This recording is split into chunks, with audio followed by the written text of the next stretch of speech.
Artuel Usop, your reporter on racing, control, and empty categories. But these sentences are structurally very different. The sentence 1A is racing sentence like those we saw in chapter 10. Sentence 1B, however, is a different matter. This is what we call a control sentence. It does not involve any DP movement. We will claim that there is a special kind of null DP in the subject positions of the embedded clause. Syntacticians call this special DP pro, which stands for null pronoun. The bracketed diagram shows the DP racing construction. The structure, which has no movement, is the control constructions. The evidence for this kind of proposal will come from the thematic properties of the various predicates involved, in addition to contrasting sentences in 1A and 1B. Let us look at the differences between sentences like the 4A and 4B. Again, on the surface, these two sentences look very similar. But again, once we look at this in more detail, we'll see that they have quite different structures. We will claim that Brian in 4A races to the object positions of the verb once. This is called subject-to-object racing and was discussed in an exercise in the last chapter. The structure of the sentence in 4B parallel the structure of the control sentence in 1B. Both Jean and Brian are arguments of the verb persuade. There is no racing, but there is a pro, capitalized, in the subject positions on the embedded clause. Let us proceed to racing versus control, two kinds of theta grids for main predicates. If you look at the following two sentences, you will see that the predicate is likely only takes one argument, a proposition. Sentence 7a shows the propositions that Jean left functioning as a predicate subject. Sentence 7b has this embedded clause as a complement and has an expletive in subject position. For reasons having to do with the history of generative grammar, but that need not concern us here. The first construction is often called a clausal subject construction, and the second 7b an extrapositions construction. We assume that the two structures of the sentences given in are identical. These sentences have the embedded clause as a complement to the predicate and nothing in the subject position. In the clausal subject construction, the embedded CP moves to the specifier of the TP, presumably to satisfy the EPP requirement that every clause have a such subject. This shows the spell out for sentence 7a, and sentence 7b has a slightly different derivation. Instead of moving the clause to satisfy the EPP, an expletive it is inserted into the specifier of TP as seen in the spell out. Observe the embedded clause is infinite in both these sentences. If the embedded clause is non-finite, as in, then the subject must move to get case. Fortunately, is likely does not have an external subject theta rule, but does have a nominative case feature to check. This means that the specifier of the higher TP is available for case featuring of checking. This is a typical racing construction. That means that its subject gets nominative case. As we noted, the Jean in these sentences gets its theta rule from live. Jean is going to live. She isn't likely. What is likely is the whole proposition of Jean living. With is likely then, there is only one theta rule assigned to the embedded clause. Three possible sentences emerge with this structure: clausal subject, extraposition, and racing. Let's contrast this with the predicate is reluctant. If you think carefully about it, you'll notice that this predicate takes two arguments: the person who is reluctant, which is the experiencer, and what they are reluctant about, the proposition. Both of these sentences seem to be missing something more precisely. They are both missing the external experiencer's role, the first person who is reluctant. Jean here is the experiencer, and the embedded clause is the proposition. So Jean is theta marked by is reluctant. Note, however, that this isn't the only predicate in this sentence. We also have the predicate live with the following theta grid. Who is this theta role assigned to? It also appears to be assigned to the DP gene. The theta criterion only allows one theta role per DP. This sentence seems to be a violation of the theta criterion, as its subject DP gets two theta roles. How do we resolve this problem? The theta criterion says that there must be a one-to-one mapping between the number of theta roles and the number of arguments in a sentence. The sentence has three theta roles: agent, experiencer, and the proposition, but only two arguments. The logical conclusion, if the theta criterion is right, and we have every reason to believe it is, since it makes good predictions otherwise, is that there is actually a third DP here, getting the surplus agent theta role. You just can't hear it.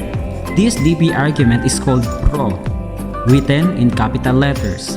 Pro only appears in the subject positions of non-infinite clauses. You'll notice that pro is appearing in a position where no case can be assigned. We return to this below, as well as to the questions of why pro must obligatory refer to gene. Before looking at any more data, it might be helpful to summarize the differences between control constructions and racing constructions. The main predicate in a racing constructions does not assign an external theta role. It has an empty specifier of TP at this structure. The subject of the embedded clause is caseless and races to the empty position for case checking and to satisfy the APP. In control constructions, the main clause predicate does assign an external argument. There is no racing. The external theta role of the embedded predicate is assigned to a null caseless pro. Distinguishing racing from control. One of the trials of being a syntactician is learning to distinguish among constructions that are superficially similar, but actually quite different once we dig a little deeper. Control and racing constructions are a perfect example. There are, however, some clear tests we can use to distinguish them.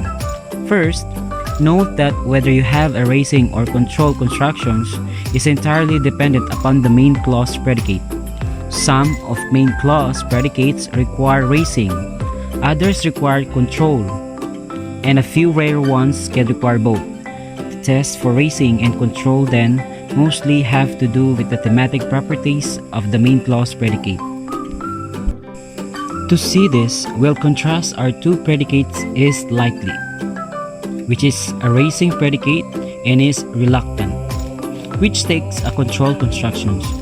The most reliable way to distinguish racing constructions from control construction is to work out the theta grids associated with the matrix predicates.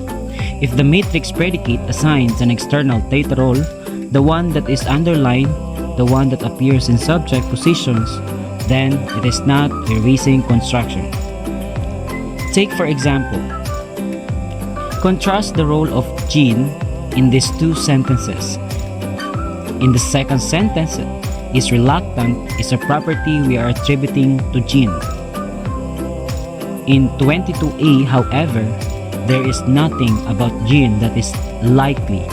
Instead, what is likely is gene's dancing. One nice test that works well to show this is the behavior of idioms. Let's take the idiom, the cat is out of the bag. These constructions only get its idiomatic meaning, the secret is widely known, when the expression is a whole. When it is broken up, it can only get a literal interpretation. The feline is out of the sack. You can see this by contrasting the meaning of the sentences in 23.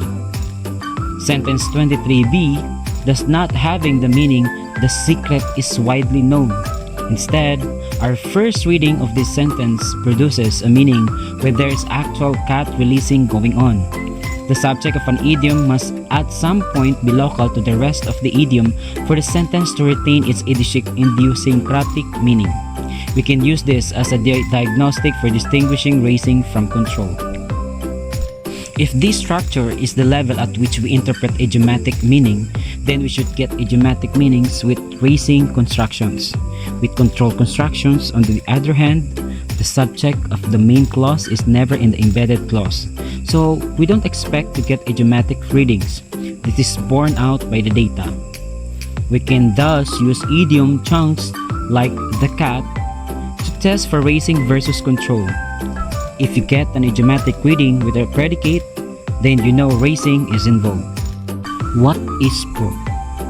Chomsky 1981 claims that the reason pro is null and silent is precisely because it appears in a caseless position. In other words, pro is a very special kind of DP. It is a caseless DP, which explains why it can show up in a caseless positions, like the specifier of non-finite DP. Why do we need pro?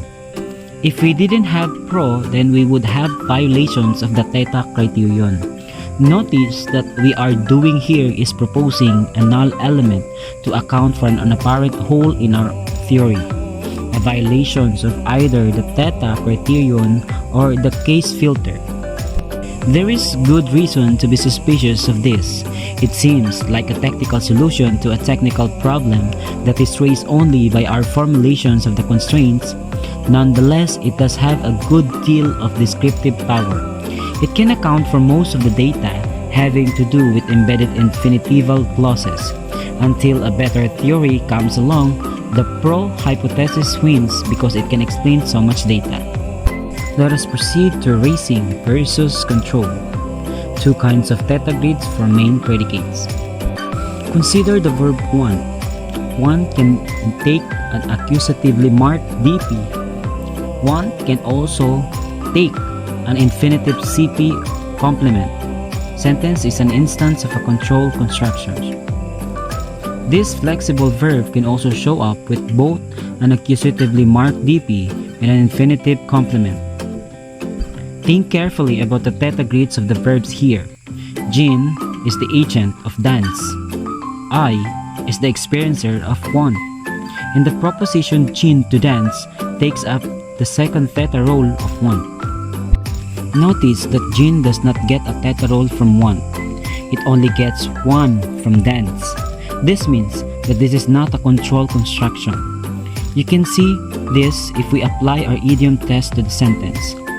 Although the judgment isn't as clear here, it is possible to get the idiomatic reading of the cat to be let out of the bag. Since this isn't a controlled construction, then how does the DP Jin get case? The embedded TP is non-finite, so its specifier is not case position. The answer to this puzzle is a DP raises to the object position of want, where it can get accusative case. The verb roots races through agro into V. The DP Jin moves first to the specifier of the embedded TP for EPP reasons, then moves on to the specifier of object agreement phrase, where it gets accusative case. We can see that this is the right analysis of these facts by looking at the case marking a pronoun would keep in these constructions. Since the DP shows up as the specifier of the object of the agreement phase with an case feature, we predict it will take accusative case. This is correct. Binding theory also provides us with a test for seeing where the DP is. Recall the fundamental difference between a pronoun and an anaphor. In the binding theory, an anaphor must be bound within its clause, whereas a pronoun must be free. What clause a DP is in determines whether it is an anaphor or a pronoun. We can use this as the test for seeing where a DP appears in the tree structure. We are considering two hypotheses. 34A has the DP in the object position of 1, just as in 32, whereas 34B has the DP in the subject position of the non-finite. Two kinds of control. These sentences differed in terms of their argument structure and in what movement, if any, applies. The 36A is a raising construction, where Jin gets its theta role only from to live. and races for case reasons to the specifier of the main clause TP. In 36b, Jean gets a theta roll from its reluctant, and there is no movement. Instead, there is a null caseless pro in the specifier of the tenseless clause. In these subsections, we'll make a similar claim about the structures in 37. Sentence 37a is an instance of subject-to-object racing. Sentence 37b, while on the surface very similar to 37a, is actually also a control construction. There are two major kinds of control constructions. To see this, I'll put the two sentences side by side. The 38a is what we call subject control, because the subject DP of the main clause is co-referential with pro. 38b is object control, where the main clause object is co-referential with pro. We are now well familiar with the theta grid for to live, which takes a single agent argument. The theta grid for the subject-to-object racing verb want is repeated. Robert is the agent of live, but it is not an argument of want. In section 2.1 above, we use the idiom test to show that this is the case. Now, contrast these situations with the object-controlled verb persuade. The DP Robert in this sentence is theta marked by persuade. So in order not to violate the theta criterion, we have to propose null pro to take the agent theta role of live. We can see this again by comparing the idiomatic readings of subject to object racing versus object control. Sentence 43a is slightly odd, but it does allow the idiomatic reading. But 43b only takes the literal non-idiomatic meaning. Summary of predicate types. In these sections, we've argued for 4 distinct types of embedded non-finite constructions: subject-to-subject racing, subject-to-object racing, subject control, and object control. Which constructions you get seems to be dependent upon what the main clause predicate is. For example, is likely requires a subject-to-subject racing constructions, whereas is reluctant requires a subject-controlled construction. It should be noted that some verbs allow more than one type of construction. For example, the verb want allows either subject-controlled or subject-to-object racing.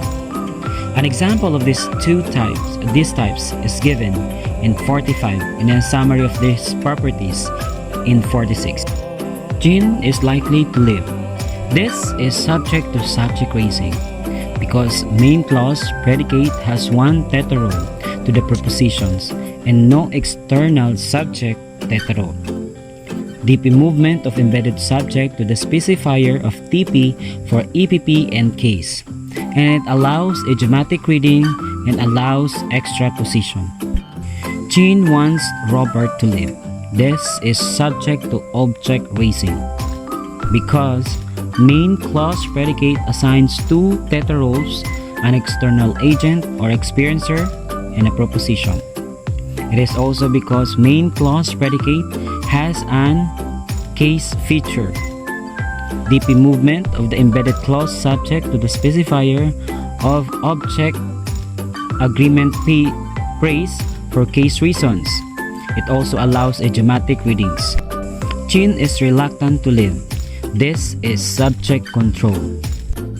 Because main clause predicate assigns 2 theta roles, the external agent or experiencer and proposition. It is also because caseless pro is embedded clause. It has no DP movement for case and does not allow idiomatic readings or extra position. Jean persuaded Robert to live. This is object control. This is because main clause predicate assigns 3 theta roles, the external agent or experiencer, an internal theme, and a proposition. This is also a caseless pro in embedded clause. No DP movement for case and does not allow idiomatic readings or extra position. Proceed to racing versus control. 2 kinds of theta grids for main predicates. pro gets its meaning from another DP, then pro is said to be controlled. This is identical to the notion co-referent and very similar to the notion bound. We will make this distinction clearer below. The DP that serves as pro's antecedent is called its controller. We are going to contrast two different kinds of pro. The first kind is called arbitrary pro or pro-ar. The meaning of this pronoun is essentially someone. Arbitrary pro is not controlled by anything. Arbitrary pro is a bit like an expression or a pronoun, in that it can get its meaning from outside the sentence. Non-arbitrary pro, henceforth simply pro, also comes in two different varieties. On one hand, we have what is called obligatory control. Consider the sentence in 48. Here, pro must refer to Jean. It can't refer to anyone else. There are other circumstances where pro does not have to be but can be controlled. This is called optional control and is seen in 49. Pro here can mean two different things.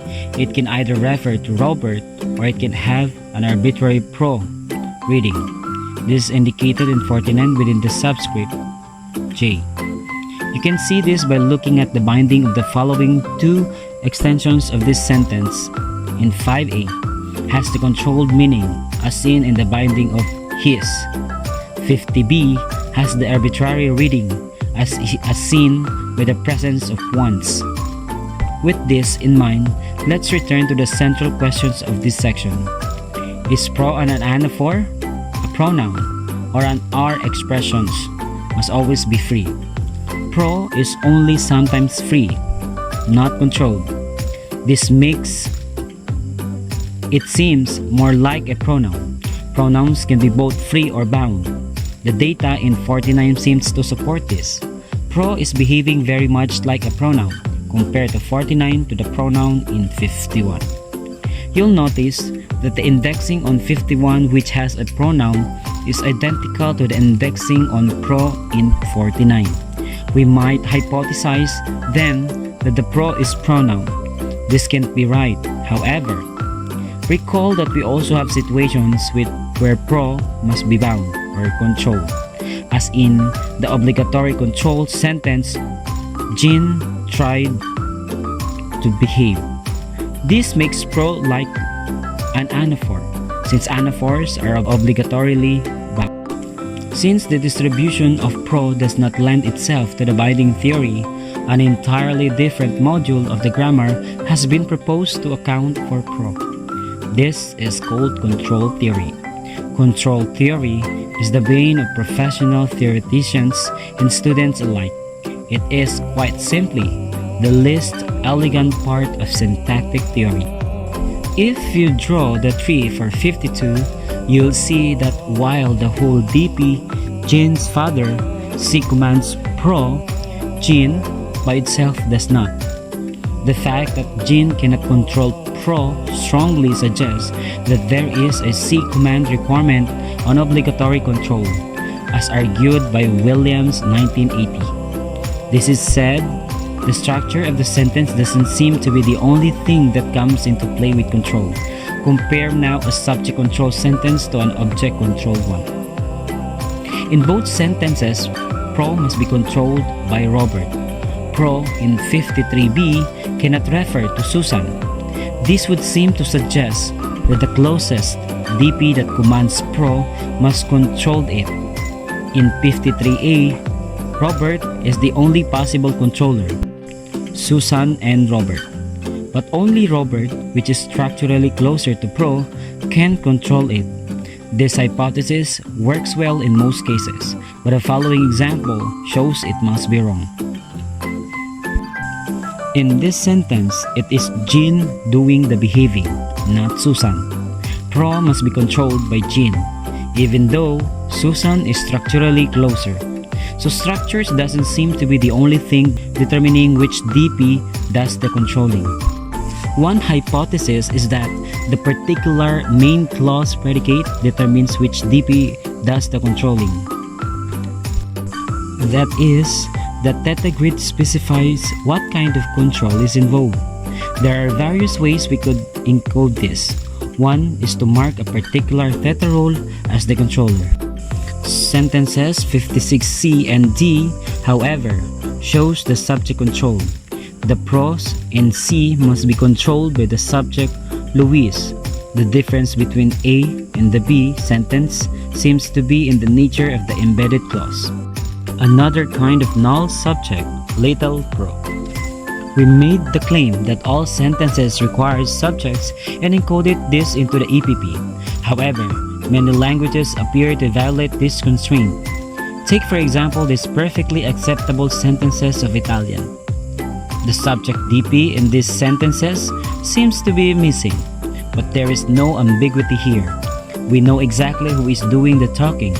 This is because of the verbs are inflected with the endings that tell us who the subject is. Ideally, we would like to claim that a strong constraint like the EPP is universal, but Italian and many other languages seems to be exceptions. One technical solution to this issue is to posit the sentences in 57 actually do have DPs which satisfy the EPP. Notice again that this is merely a technical solution to a formal problem. You might think that the obvious candidate for this empty DP would be a pro, but in fact, pro could not appear in this position. Remember, pro only appears in caseless positions. We know that the Italian subject position is a case position because you can have an overt DP like IO in 5.8. So linguists have proposed the category pro written in lowercase letters. Pro called little pro or baby pro appears in case positions. Pro called big pro is caseless. English doesn't have pro. This presumably is due to the fact that English doesn't have a rich agreement system in its verbal morphology. 59A. I speak. B. You speak. C. He, she, it speaks.